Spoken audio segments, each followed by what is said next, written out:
The great hall of the Galactic Concord stretched for miles in every direction. Crystal pillars held up a ceiling that showed the stars themselves. Thousands of aliens from 47 different species filled the chamber. They had come to witness something historic.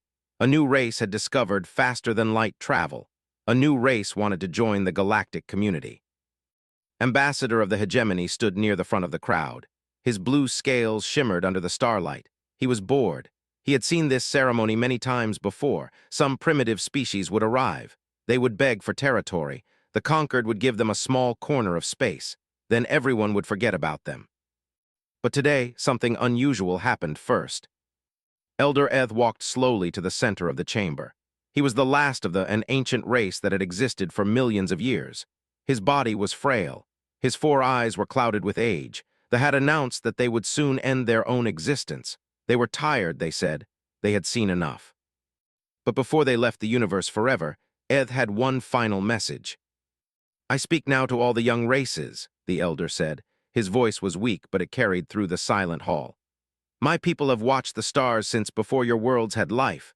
We have seen empires rise and fall. We have seen horrors you cannot imagine, and we have seen races like the one that comes today." Yond, the old creature, was always talking about ancient history. "They call themselves humans," Eth continued. "They come from a small blue world at the edge of the galaxy. They are weak in body. They live short lives. They have no claws, no armor, no venom." Laughter rippled through the crowd. They especially found this funny. They were proud of their strength and their long lives. "But hear my warning," the elder said, and his voice grew sharp.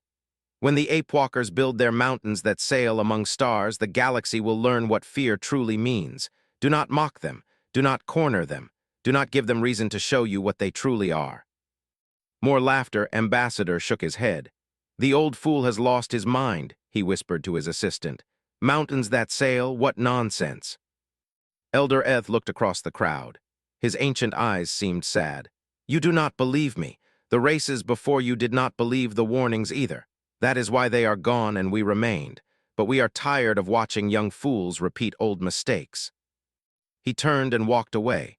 Within a month they would be extinct. Their warning would be stored in the archives and forgotten. Then the humans arrived. The ship that entered the docking bay was small. It was less than 200 meters long. The aliens who came to observe almost laughed out loud. The built warships 10 times that size. Even the weak had bigger trading vessels. Captain stepped off the ship. She was a small woman with dark hair and calm brown eyes. She wore a simple uniform. She carried no weapons. Behind her came a small delegation of humans, all equally unremarkable. "I am Captain," she said to the assembly. "I speak for the United Nations of Earth. We come in peace. We seek friendship and trade with all species." The conquered leaders looked at each other. This was almost too easy. High Sovereign of the stepped forward. He towered over the human woman. His scales were bright gold, showing his royal blood. His teeth were sharp and his claws were long. "Welcome, humans," he said. His voice dripped with false kindness. "The conquered is pleased to accept your little species. We have prepared a territory for you." He waved his claw, and a star map appeared in the air. A tiny section at the very edge of the galaxy blinked red. "This is yours," said. 300 star systems. You will not expand beyond these borders. You will not build military vessels larger than your current ships. You will pay tribute to the conquered each year. These are our terms." Captain looked at the map. The territory was small. The systems were poor in resources. Any other race would have argued. Any other race would have demanded better terms. She simply nodded. "We accept." Blinked in surprise. "You accept just like that?" "We are new here," said with a slight smile. "We have much to learn. We are grateful for any territory the conquered offers." The aliens exchanged glances. This was too easy. The humans were clearly as weak as they looked. They had no pride, no fire. They would be irrelevant within a generation. The ceremony ended. The other races returned to their business. The humans were already forgotten. But one alien did not forget. Patriarch Umavtha was very old. His gray fur had turned white long ago. He walked with a cane. But his mind was still sharp, and he remembered things that younger beings did not. He found Captain before she returned to her ship. "Human," he said quietly, "may I speak with you?" Turned, her eyes showed no surprise, only patience. Of course, Patriarch. You accepted those terms very quickly, said. Too quickly. My ancestors knew races like yours, races that smile when they are insulted, races that wait when others would fight. Is that so? Asked. Her voice gave nothing away. They were the most dangerous races of all, the old said. Because when they finally stopped smiling, when they finally stopped waiting, entire civilizations burned. Was silent for a long moment. Then she said, "What would you have us do, Patriarch? Fight the entire conquered on our first day?" No, replied. I would have you do exactly what you are doing. Build your ships, little one, build them vast. You will need them. He paused. And when the time comes, remember that not all of us laughed at you today. Nodded slowly. I will remember, Patriarch. Thank you for the advice. She boarded her ship and left. 20 years passed. The galaxy moved on. Wars were fought between the great powers. Trade routes expanded. New technologies were discovered. They grew more powerful. The Imperium challenged them. The collective played both sides. And the humans? No one knew what the humans were doing. They stayed in their tiny territory. They paid their tribute on time. They sent polite diplomats to conquered meetings who said little and asked for nothing. But there was one strange thing. No alien ship was ever allowed to enter human space. Trade happened at the border. Diplomacy happened at the border. Any ship that tried to cross into human territory was turned away by small patrol vessels. What are they hiding? Some asked. Nothing, others laughed. They are probably ashamed of how primitive they still are. But Patriarch now close to death, watched the border with worried eyes. The humans were building something in the darkness. He could feel it. The elders had given their warning. No one had listened. Soon everyone would understand why they should have. Fleet Admiral stood on the bridge of his flagship and smiled. Behind him, 200 warships of the Imperium followed in perfect formation. Each ship was a masterpiece of destruction. Each one had won battles across a dozen star systems. Today, they would remind the humans of their place in the galaxy. Admiral, his second officer said, "We are approaching the human border. Should I send a request for entry?" Laughed, "Request? We are the Imperium. We do not request. We inspect. These humans have hidden in their little corner for 20 years. It is time someone reminded them that they exist only because we allow it." The fleet crossed the border without slowing down. For several minutes, nothing happened. The stars were quiet. Empty space stretched in all directions, felt disappointed. He had hoped for at least a small patrol to frighten away. "Scan for human vessels," he ordered. "Scanning now, Admiral." The sensor officer worked his console, then he stopped. His scales turned pale. "Admiral, I am detecting something." "Human ships, how many?" I'm not sure it is a ship, Admiral." "What do you mean?" "The computer is classifying it as a small moon, but it is moving toward us." Felt a cold feeling in his stomach. "Show me." The main screen flickered. At first saw nothing but stars, then something blocked out those stars, a shadow, a shape. It grew larger and larger as it approached. "That cannot be right," whispered. "Check your sensors." "I have checked them 3 times, Admiral. The object is real. It is. It is 47 kilometers long." 47 kilometers. His flagship was barely 3 kilometers from front to back. This thing was more than 15 times larger. It was not a ship. It was a mountain, a flying mountain. Then lights appeared on its surface. Thousands of lights, windows, docking bays, weapon ports the size of city blocks.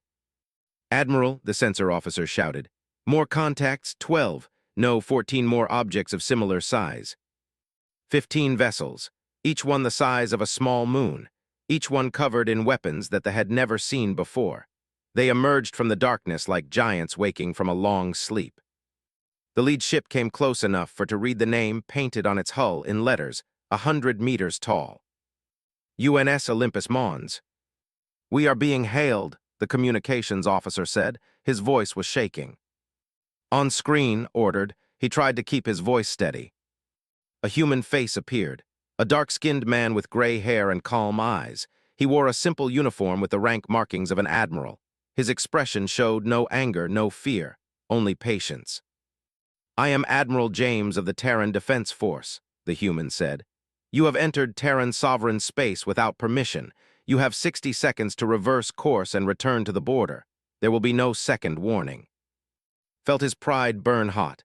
He was a fleet admiral of the Imperium. He had conquered worlds. He had crushed rebellions. He would not be frightened by some human with big ships. "You dare threaten me," snarled. "I have 200 warships, you have only 15. Admiral simply looked at him. 50 seconds. "Your ships are big, human, but size means nothing. We have superior weapons, superior training, we." 40 seconds. Turn to his weapons officer. "Fire a warning shot across their bow. Show them we are not afraid." "Admiral, I do not think." "Fire." A single plasma bolt streaked through space. It passed close to the Olympus Mons exactly as intended. A warning, a statement of courage. Admiral watched the bolt pass. His expression did not change. "That was a mistake," he said softly. Then he looked at someone off-screen. "Weapons-free main battery, single shot, their flagship only." On the surface of the Olympus Mons, a weapon port opened. It was small compared to the vast ship, maybe only 200 meters wide. Light gathered inside it. Blue-white light brighter than a star. The beam that emerged was invisible except for the way it bent space around it. It crossed the distance between the two fleets in less than a heartbeat. It struck flagship exactly in the center. The ship did not explode. It simply came apart. The beam cut through shields as if they did not exist. It sliced through armor like a blade through water. The front half of the flagship drifted one way. The back half drifted another. Atmosphere and bodies spilled into the void. Died without even having time to scream. The remaining 199 ships watched in horror. Their weapons powered down. Their engines reversed. They fled toward the border as fast as their drives could carry them. Not one human ship pursued them. Admiral watched them go. His face was still calm, but there was no pleasure in his eyes, only sadness. "How many crew on that vessel?" he asked. "Approximately 12,000, sir," his tactical officer replied. Closed his eyes for a moment. 12,000 lives because one fool could not swallow his pride. He turned away from the screen. "Record the engagement. Send copies to all conquered species. Include our warning and their response. Let them see exactly what happened and why." "Yes, Admiral." The Terran fleet returned to the darkness. The border was quiet again. But the galaxy was not quiet. Within hours, every species knew what had happened. The recording spread from system to system. Aliens watched in disbelief as the massive human vessels emerged from the void. They watched the single shot that destroyed a warship with barely any effort. "How is this possible?" they asked. "How did the humans build such things?" 20 years, some answered. "They had 20 years of peace while we fought each other. They used that time to build." "But the resources, the technology, it should be impossible." Apparently, others said quietly, it was not impossible for them.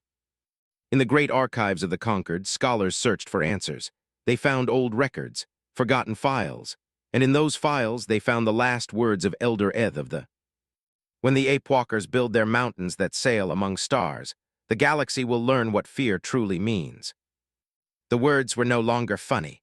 The words were no longer the ramblings of an old fool. The words were a prophecy, and it had come true. High Sovereign of the received the news in his throne room. He watched the recording of the battle 7 times. His golden scales had turned pale by the end. His advisors urged caution. They spoke of diplomacy. They suggested making peace with the humans before things got worse. Silenced them with a wave of his claw. "Peace," he hissed. "You want me to bow to these apes? These creatures we gave scraps to? No, they have grown too powerful. They must be stopped now before they grow stronger." "But High Sovereign, their ships are only 15 vessels," shouted. "We will gather every fleet in the galaxy, thousands of ships against their 15. They cannot stand against us all." His advisors exchanged worried looks, but no one dared argue with the High Sovereign. Began sending messages to the collective, to the minor species who owed him favors, to everyone who feared what humans might become. "Join me," his messages said. "Join me and we will end this threat together." The Purification Alliance was born. And so the galaxy moved toward war. The message spread across the galaxy like fire. High Sovereign called for war against humanity. He promised glory to those who joined him. He promised destruction to those who refused. One by one, the fleets gathered. The hegemony sent 4,000 warships, their finest vessels painted in gold and blue. The collective sent 3,000 more, their ships ugly but deadly. The Imperium, still angry about their defeat at the border, sent 2,000. Smaller species added their own fleets, eager to prove their worth. In total, 12,000 warships formed the Purification Alliance. It was the largest fleet in galactic history. Nothing could stand against it. Nothing had ever tried. Stood before his assembled commanders and smiled. "The humans have only a handful of large ships," he said. "Yes, those ships are impressive, but they are few. We will swarm them. We will overwhelm them. We will show the galaxy that size does not equal power." The commanders cheered. Victory seemed certain. But not everyone in the galaxy cheered. Patriarch lay dying in a medical chamber on the... His body had finally failed him after 3 centuries of life. But his mind was still clear, and his heart was still troubled. With the last of his strength, he recorded a message and sent it to the Purification Alliance. "Hear me, young ones," his weak voice said. "My ancestors tried this once, a great coalition against a single enemy. That enemy was the ancient ones who gave the warning about humans. We outnumbered them 10 to 1. We surrounded there with our fleets." The old coughed. His time was nearly up. "The one that war. They destroyed our coalition in a single battle. And do you know what they told us afterward? They said they were not even the most dangerous race they had encountered. They said that honor belonged to a species they had met long ago on a distant blue world, a species that had not yet reached the stars." Eyes closed. "They were afraid of humans. They who crushed our greatest alliance were afraid of them, and you think your 12,000 ships will be enough." He drew his last breath. "Turn back, please turn back." The message reached flagship. He watched it once, then deleted it. "Fear," he muttered. "Always fear with these old fools. I will show them what courage looks like." The Alliance fleet began its journey toward human space. Meanwhile, deep inside Terran territory, life continued as normal. Doctor walked through the streets of New Kyoto. Around her, millions of people went about their daily business. Children played in parks. Merchants sold food in open markets. Artists painted murals on the walls of buildings. None of them seemed worried about the war. Of course, New Kyoto was not a normal city. It existed inside the UNS Fujiyama, one of the Titan-class vessels, 40 kilometers of living space. Farms that grew real food under artificial sunlight. Schools, hospitals, theaters, everything a civilization needed to thrive. Doctor she studied alien life. Today, she had a very unusual patient. The spy had been captured trying to sneak into human space. Instead of prison, he had been brought to Doctor for cultural exchange. His name sat in her office looking confused and afraid. "I do not understand," said. His insect-like body trembled. "I am a spy. I came to gather information for the Alliance. Why am I not in a cell? Why am I not being tortured?" Doctor smiled gently. "Why would we torture you? You are not a soldier. You are just someone following orders." "But the war." "The war is between governments," Doctor said. "You are just a person. Would you like some tea?" Stared at her. In his entire life, no enemy had ever offered him tea. Over the next few hours, Doctor showed around the city ship. She showed him the schools where human children learned. She showed him the gardens where families had picnics. She showed him the memorial wall, where the names of those who died building the great ships were carved in stone. 11 million names, whispered, reading the wall. So many died. "Building something this large is dangerous," Doctor said. "Accidents happen, but every person on that wall volunteered. They knew the risks. They did it anyway." "Why?" asked. "Why build such enormous ships for war?" Doctor shook her head. "No, we built them because space is cold, space is dark and empty and hostile to life. We refused to be small in an infinite void. We wanted to carry our homes with us, our families, our cultures, everything that makes us human." She looked out a window at the stars. "The weapons came later. We added them because we knew others would fear us. We knew others would attack. We hoped we were wrong. We usually are." Was silent for a long moment. Then he said, "The Alliance has 12,000 ships." "We know. Your fleet will be destroyed." Doctor smiled sadly. "We will see." 3 days later was released at the border. He returned to the Alliance fleet with his report. But when the commanders asked him about human weaknesses, he had nothing to tell them. They showed me everything, he said. They hid nothing, they are not afraid of us at all. This only made angrier. On Earth, the Terran Senate met in emergency session. Representatives from every human colony attended by hologram. President stood at the center of the Great Chamber. The Alliance fleet has crossed into neutral space, she announced. They have declared their intention to demilitarize humanity, to destroy our ships, to occupy our worlds, to make us slaves. The Senate was silent, but there was no fear in that silence, only grim determination. I have spoken with our fleet commanders, President continued. They are ready. Our people are ready. 42 Titan-class vessels will meet the enemy in the expanse. Thousands of support ships will join them. She looked around the chamber. Some of our ships will be destroyed. Some of our cities will burn. Millions of our people may die. I will not lie to you about this. War is terrible. War is the failure of civilization. Her voice grew stronger. But we did not choose this war. We were content to live in peace. We asked for nothing except to be left alone. The Alliance chose differently. They believe our ships are our greatest weapons. President's eyes burned with quiet fire. Show them they are wrong. Show them what humans do when our families are threatened. Show them why the elders were afraid. The Senate rose to its feet. No cheering, no shouting, just 40 billion humans standing in unity. The Terran Armada began its journey to meet the enemy. 42 Titan-class vessels, each one a city, each one a civilization, each one crewed by people who had homes and families and dreams and who would die to protect them. The Battle of the Expanse was about to begin. The Expanse was empty space between the human territory and the galactic core. No planets, no stations, nothing but stars and darkness. It was the perfect place for a battle. The Purification Alliance arrived first. 12,000 ships spread across millions of kilometers. They formed a net, a trap, a formation that had been perfected over thousands of years of galactic warfare. No enemy had ever escaped it. High Sovereign stood on his command platform and surveyed his forces. Pride swelled in his chest. This was the greatest military force ever assembled. The humans could not possibly stand against it. Send them a message, he ordered. Tell them they have one chance to surrender, otherwise we will destroy every last one of them. The message was sent. There was no reply. Then the humans arrived. The first Titan-class vessel emerged from faster-than-light travel like a whale breaching the ocean's surface. It was the Olympus Mons, Admiral's flagship. 47 kilometers of metal and fire and human determination. Behind it came another, then more and more until the count reached 42. But they did not stop. Thousands of smaller ships followed the Titans. Cruisers the size of Alliance battleships, carriers that launched swarms of fighters, support vessels bristling with point defense weapons.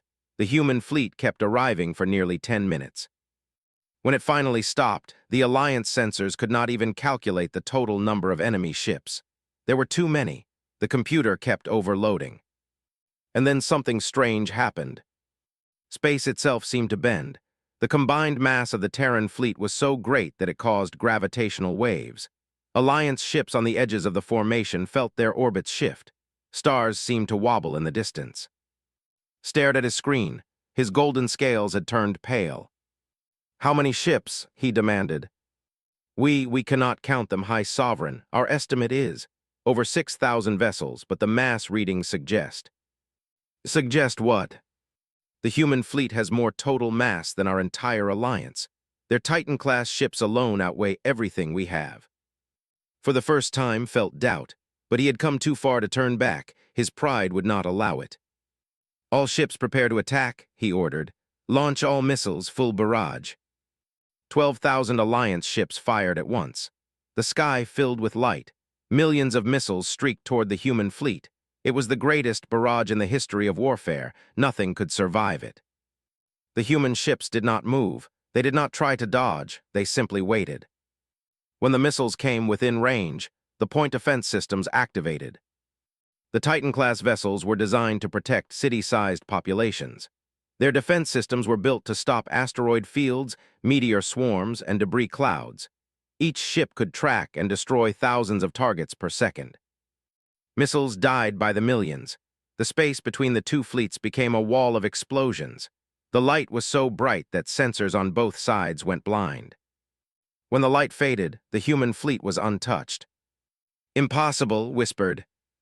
Admiral's voice came over the communication channel. "High Sovereign, you have fired upon civilian vessels. Each of our Titan-class ships contains millions of innocent people. You have attacked our homes, our families, our children." There was no anger in his voice, only cold certainty. "You will not be given a second chance to surrender. All ships weapons free." The human fleet opened fire. The battle that followed was not a battle, it was a storm. Human fighters launched from carrier ships and dove into the Alliance formation. They were piloted by volunteers who knew they might not survive. Their ships pulled turns that would kill pilots of other species. Human bodies could endure forces that would crush alien bones. The fighters wove through enemy fire like dancers, leaving destruction in their wake. The Titan-class ships advanced slowly but unstoppably. Alliance weapons hit them again and again. The UNS Everest took over 800 direct impacts. Its hull glowed red with heat. Sections were damaged, but it kept coming. Its armor repaired itself. Tiny machines crawled across its surface, fixing holes and rebuilding weapons. And those weapons fired back. The main batteries of the Titan-class ships were designed to destroy asteroids. They could punch through a moon. Against Alliance warships, they were beyond excessive. One shot from the Olympus Mons destroyed 3 enemy vessels in a line. The Alliance formation began to break. Ships tried to flee, ships tried to surrender, but there was nowhere to go. Then something happened that no one expected. In the middle of the battle, the UNS Fujiyama opened its hangar bays. But instead of launching more fighters, small rescue ships emerged. They flew toward Alliance vessels that were damaged and leaking atmosphere. They flew toward escape pods floating in the void. They began rescuing the enemy. Commander of the collective was dying. His ship had been destroyed. His escape pod was losing oxygen. He had accepted that he would suffocate in the cold darkness of space. Then a human ship appeared beside his pod. A docking tube connected. Hands pulled him to safety. A young human medic named David put an oxygen mask over his face. "Easy there," David said. "You are safe now, just breathe." Stared at him. You are saving me, but we are enemies." David shrugged. "You are hurt, you are scared. Helping people is what we do. The war is between governments. You are just a person." Across the battlefield, thousands of Alliance survivors were pulled from the wreckage of their ships. They were brought aboard human vessels. They were given food, water, and medical care. They were treated with kindness. The Galactic Concord watched the battle from a safe distance.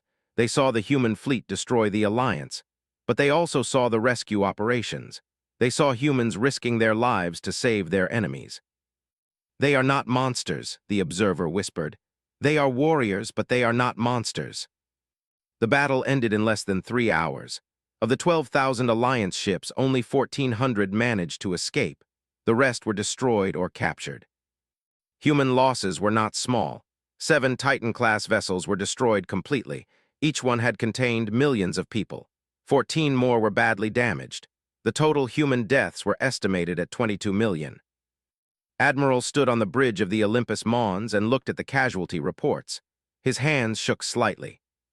22 million, he said quietly. 22 million people who wanted nothing more than to live their lives in peace. He closed his eyes. Tears ran down his cheeks. "Send a message to Earth," he finally said. "Tell them we have won and tell them the cost."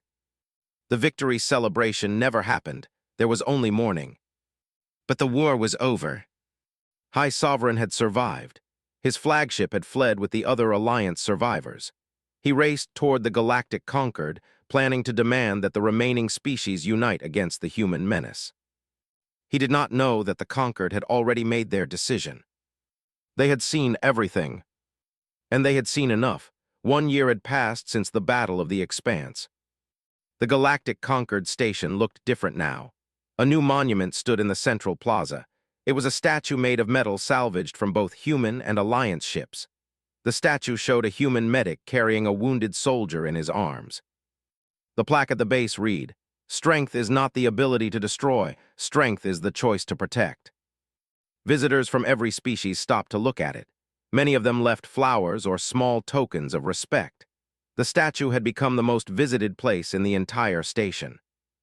Inside the great assembly hall, something historic was happening. High sovereigns stood in chains before a court of judges, but the judges were not human. They were, his own people had overthrown him. After the battle, the truth had spread across the hegemony. Their leader had started a war based on pride and fear. He had sent millions to their deaths. He had refused every chance for peace. And worst of all, he had been wrong about everything. The people had risen up. They had captured and dragged him before this court. Now he would answer for his crimes. "You killed our sons and daughters," the chief judge said. "You destroyed our fleet. You brought shame upon our species, all because you could not accept that another race might be greater than us." Said nothing, his golden scales had faded to a dull yellow. His pride was finally broken. "The court finds you guilty," the judge declared. "You will spend the rest of your life in prison. You will have time to think about what you have done." Guards took him away. No one watched him go. He was already forgotten. The next event was far more important. President walked to the center of the assembly hall. Every species in the Concord had sent representatives, even species who had never attended Concord meetings before. They all wanted to hear what the humans would say. President looked around the hall. Her face showed no triumph. Her voice held no pride. "1 year ago, we fought a terrible battle," she began. "We won that battle, but I am not here to celebrate victory. I am here to mourn loss." She pressed a button and names began scrolling across the ceiling. Human names, 22 million of them. "These are the people who died defending our homes," President said. "Teachers, doctors, engineers, artists, children. They were not soldiers. They were civilians who happened to live on ships that became targets." She paused. "They died because we could not find a way to live in peace. That is our failure, human failure. We should have done more to prevent this war." The assembly was silent. They had expected threats, demands, conquest. They had not expected an apology. "But today I am here to offer something," President continued. "Our Titan-class vessels are more than weapons. They are mobile cities. They have hospitals that can treat any species. They have farms that can grow food in any climate. They have shelters that can protect millions from any disaster." She looked directly at the gathered representatives. "We offer these ships to the galaxy, not as conquerors, not as rulers, but as helpers. When your worlds face natural disasters, we will come. When your people need medical care, we will provide it. When you need refuge, our doors will be open." A murmur ran through the crowd. This was not what anyone had expected. "We did not build these ships to rule the stars," President said. "We built them to carry our compassion across them. That is who we are. That is who we have always been." She stepped back. The assembly erupted in discussion. In a quiet corner of the hall, the last of the elders had gathered. A very old who remembered Patriarch a preserved artificial intelligence that held the consciousness of the final. A few other ancient beings who had survived from the early days of galactic civilization. The AI spoke first. Its voice was soft and filled with something like peace. "We have waited a long time for this," it said. "The chose extinction because we were tired. We had watched the galaxy for millions of years. We had seen so much pain, so much war, so much waste. We did not want to watch anymore." The old nodded. "My teacher, Patriarch told me about the prophecy. He believed in it until his last breath." "The prophecy was not about destruction," the AI said. "It was about hope. We knew that one day a race would arise that could do what we never could. A race strong enough to protect the galaxy, but kind enough to want to." It turned its attention toward the human delegation. "We found them, on a small blue world at the edge of the galaxy. We watched them grow. We watched them struggle. We watched them fail and try again. And we knew even then that they would be worthy." The smiled, so the warning was never about fearing humans. "No," the AI replied. "The warning was for the young races. Do not anger them. Do not force them to show their strength, because when they do, the galaxy will change forever." It paused. "But the warning was also a promise. One day the humans will protect you. One day they will be the guardians we could never be." The ceremony continued. One by one, the elder races formally welcomed humanity as the new elders of the galaxy. It was a title that had not been given in millions of years. Commander of the Collective was the last to speak. He had recovered from his wounds. He had spent months learning about humans from the people who saved his life. Now he stood before the assembly as an ambassador for his people. My species measured humanity by the size of their weapons, he said. We should have measured them by the size of their hearts. They build Titanic ships not to conquer the stars, but to carry their compassion across them. We were fools, but they forgave us. That is what true strength looks like. The assembly voted. The decision was unanimous. Humanity would lead the conquered as protectors and guardians, not as rulers but as servants, not as conquerors but as healers. A new era had begun. 6 months later, something new appeared on Admiral's screen. A probe from deep space had detected something strange. A signal, an energy pattern, something moving toward the galaxy from the void between galaxies. The AI analyzed the data. Its response was troubling. This is what destroyed the original elders, it said. Long before my people existed, long before any current species evolved, there were others, greater civilizations than any we have known. They were wiped out by something from beyond. We thought it was gone forever. Admiral looked at the data. Whatever was coming was massive, ancient, and it was heading straight for the galaxy. He smiled grimly and opened a channel to the fleet. Well, people, he said, looks like the galaxy needs us again. All ships prepare for deep space operations. We have work to do. The Terran Armada turned toward the unknown darkness, not as conquerors, not as rulers, but as protectors. The elders had warned the galaxy about humans. They simply forgot to mention that the warning was also a promise. And humanity always kept its promises.